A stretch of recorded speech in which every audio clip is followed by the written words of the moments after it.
Good morning সবাইকে। আমি প্রকাশ, village diaries with প্রকাশের নতুন ব্লগে তোমাদের সবাইকে স্বাগত।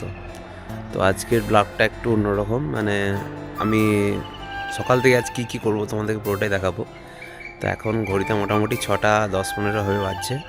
আমি এখন আছি ছাদে, ব্রাশ করতে এলাম, মানে 7টা থেকে আজকে আমার ডিউটি আছে। তো আজকে আমার সারাদিনটাই তোমাদেরকে এই ব্লগের মাধ্যমে দেখাবো। তো তোমাদেরকে একটা মজার জিনিস দেখাচ্ছি, দেখো, খুব ভালো লাগবে আশা করছি। সকালবেলায় যে সানরাইজটা হয় না, সেটা দেখো।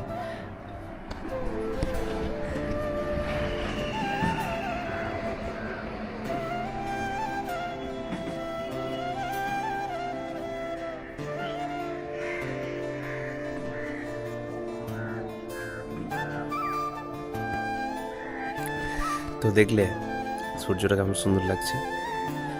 মেনলি ব্যাপার হচ্ছে, গ্রামে থাকলে এইগুলো জিনিসগুলো খুব ভালো লাগে দেখে। সকালবেলায় সূর্য ওঠা, বিকালবেলায় সূর্য ডোবা, আরও অনেক কিছু আছে দেখাবার মতো আজকে। আর তাই আজকের ব্লগটা কেউ স্কিপ করবে না, পুরোটা দেখবে। তো এখন মোটামুটি 1 কাপ চা খেয়ে নিই, তারপরেই বেরিয়ে পড়বো।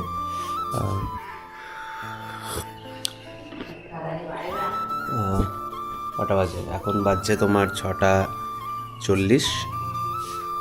আর মিনিট 10 সময় আছে আমার হাতে রেডি হওয়ার জন্য, তারপরে বেরিয়ে পড়বো। চলো, এই তো আমি মোটামুটি রেডি হয়ে গেছি। এবার বেরিয়ে পড়বো ডিউটির উদ্দেশ্যে। চলো, দেখা হচ্ছে।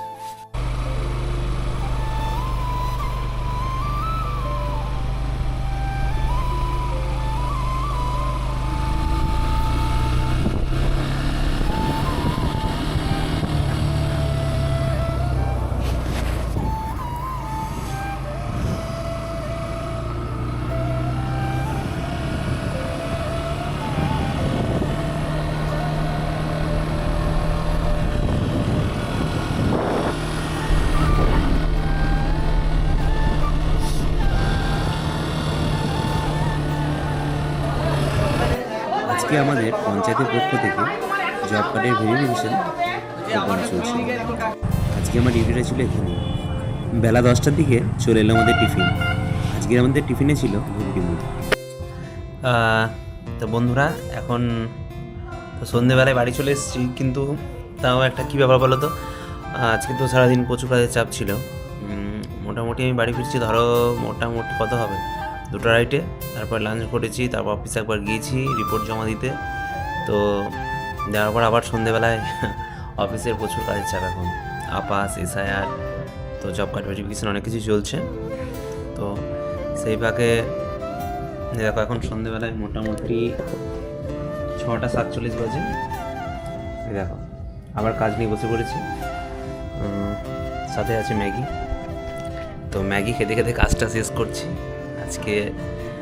আর বাইরে হয়তো বক্সের আওয়াজ তোমাদের কানে আসতে পারে, ওটা একটু ইগনোর করো, কারণ আজকে তো বিয়ের ডেট, বিয়ে আছে, হয়তো পাড়াতে একটা আছে, নিমন্ত্রণ আছে, যাবো একটু পর খেতে। তো কাজটা আগে শেষ করে দিই, দিয়ে তারপর রেডি হয়ে আবার বেরোবো ভোজ খেতে। তো আজকের জন্য এইটুকুই থাক, পরের দিন দেখা হবে নেক্সট ব্লগে। দেখা হবে পরের ব্লগে ভিলেজ ডায়েরিজ উইথ প্রকাশে। Thank you.